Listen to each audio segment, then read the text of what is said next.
কফির সঙ্গে এই ডিম পকোড়া কিন্তু খুব ভালো লাগে। নমস্কার বন্ধুরা, সুষমা রান্নাঘরে সবাইকে স্বাগতম। আজ বানাবো ডিম পকোড়া।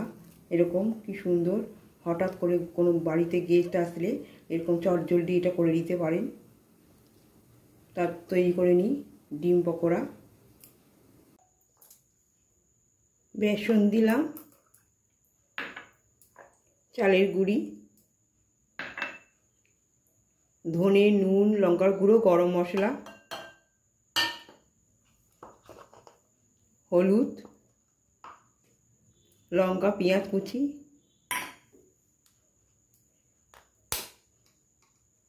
একটা ডিম। এবার সমস্ত কিছু একসঙ্গে মিশিয়ে নেব।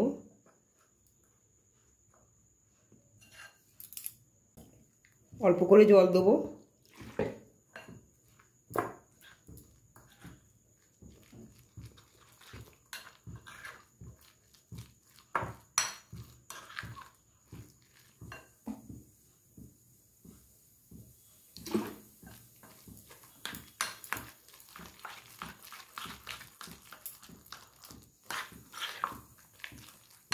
জল দিয়ে ভালো করে ঘন করে গুলে নেব।